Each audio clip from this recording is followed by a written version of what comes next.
A falcon comes home to roost, and with her comes a plan. And let's not forget that there's a Professor Pig, a prototype for Batman, and perhaps the origin of Hush, all thrown in while the shadow of Ra's al Ghul falls across Gotham. Welcome to the heart of the stories we tell. My name is Rob, and tonight I will be reviewing Midseason Review for Season 4 of Gotham. And whew, is there a lot going on this year. Part of it feels like course correction, though. Like, somewhere deep down they realized that the story of Batman needed to be corrected and re-thought through. And I mean, when you think about it backwards, it makes perfect sense. Once you have Batman, you can easily say, oh, well, he's Batman because of these tragedies in his past. But when you try to do it forward, when you try to say how Gotham got this bad, how things got there, and why Bruce Wayne chose this way to become the hero, you have a few problems. And they've tried to address them and made it somewhat realistic. Well, as realistic as someone dressing up like a bat could be. But okay, for those of you that don't know, what I do here is I am trying to build a community where we can talk about the hows and the whys of storytelling. I do theory videos on storytelling every Sunday and reviews as stories come up. If that sounds interesting, click subscribe. And of course, leave me a comment. Let me know what your thoughts are. So this all started out with Ra's al Ghul, and then moved into Professor Pig, and really is the showcase of the downfall of Gotham. Just how this city became so crazy, like just so bad insane, that the only option left was to turn to a vigilante. If you haven't seen the first half of the season, then let me throw this up there, and then we'll get started. So once again, it's stop. Spoiler time. And I'm going to start off the spoiler section by just being honest. I don't know how I feel about all the Chessmaster stuff going on.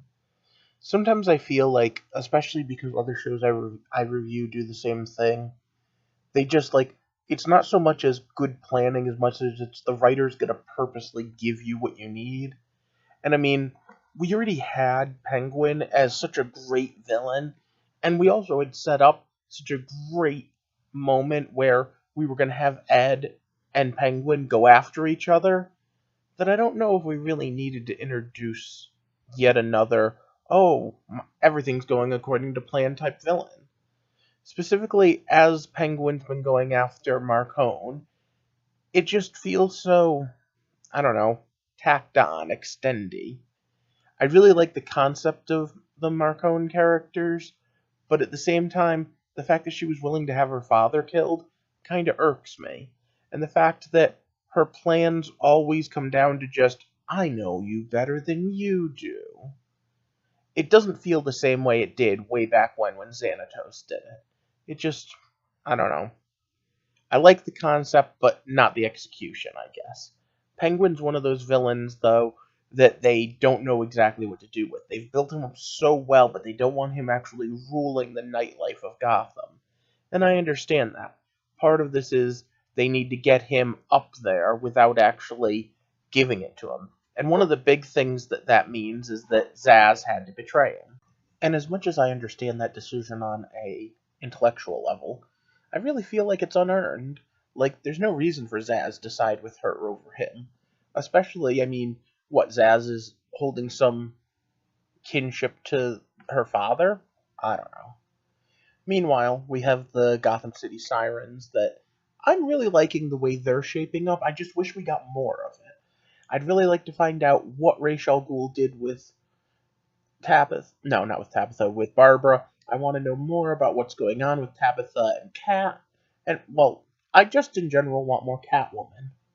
Yeah, okay, maybe I just want more pretty women on the screen. Whatever. Whatever. Meanwhile, the big push, the big thing is how the Alfred and Bruce relationship has shaped up. And I want you to think about this for a minute. He's really pushing him away, but he's doing it the way every normal person would. And there's a lot of relationships he's going to have to build up over time, and they've already hinted at the Selina relationship. One of the best ones was them standing on the roof and Alfred coming out and being like, what, can't you just go to the show like normal kids? But at the same time, they're building up that it's an understandable mystique. Bruce Wayne is just the party boy bachelor in the future. Because right now he's just the brat kid. Kind of makes sense if you think about it. In fact, They couldn't have written it better if they tried. The problem is that in order to get there, they need Alfred, who's already been a surrogate father to him, to be like, hey, you need to stop it. He needs to push Alfred away. And again, that's partially what it's going to take to turn snobby Bruce Wayne into Batman. Because if you think about it, having father figures that look out after you doesn't lead to you needing vengeance. So again, this is course correction. There are too many people looking out for Bruce's best interest. He needs to push them away in order to pull them back. The Alfred relationship has to be not just an equal, although it does need to be an equal. It needs to be, I'm not your father, but I'm the person who helped keep you safe. I'm the one who helps you do this. I'm the person you turn to when you're in trouble. Which probably means Bruce is going to have to get in trouble and need someone to turn to and turn to Alfred. I just hope they don't string this along too long. I really would like to see them back together and working together before the season finale. Perhaps with whatever's going on with Race, he'll come back and they'll need to work together again. But we're going to see. For now, we have Party Boy Bruce. And Party Boy Bruce is also course-correcting in another way. Because Tommy Elliott's supposed to be one of his best friends growing up. And someone who kind of is inspired by watching him party and enjoy the money to think that he could if his parents were gone. But of course his parents aren't. And that whole thing becomes a whole big thing where, I guess, minor spoiler alert, Tommy Elliott is Hush. Alright. But that part of the story is still secondary to the whole Falcone thing, and I wonder where they're going from here. Right now, Falcone's riding high on the hog. She's got control of Gotham for all intents and purposes. So, what's going to happen next? Well, there's a couple of things. We're going to start with the fact that Penguin's in an asylum with Joker. And yeah, Jerome's back. And in retrospect, we should have seen it coming. There was a little bit of foreshadowing. Do you remember what happened when the head of the asylum got sprayed by fear gas? He had a fear of clowns. I think that might be a good reason to suit up again. And then we have another storyline. We have the Riddler. And ho-hum, I don't know, I don't like crazy... Okay, I like crazy Riddler. I don't like crazy serial killer Riddler, and I don't like him having to kill everyone he loves. It just, I don't know. But I'm hoping to see some more intelligent Riddler. And of course, his storyline's tied to Leslie, and of course to the character I'm most looking forward to seeing what happens next, Butch. I mean, Grundy no fight girls. I did warn back during the season premiere that they were probably going to go back and forth between him being Butch and being Grundy. I just would prefer for them to pick one lane and stay in it. And of course, I still want to know what you think about that mysterious touch, that spark of light that Race gave to Barbara. Do you think that's going to come into play again? Let me know down in the comments, because I'm betting that there is one big master plan, one that is way bigger than anyone else's. But hey, those are just my insane thoughts. Let me know what you think down below, and of course, like and share this video. And if you haven't already, click that subscribe button to join our little community here. I like to pull stories apart, think about them, and do different crazy stuff every now and again.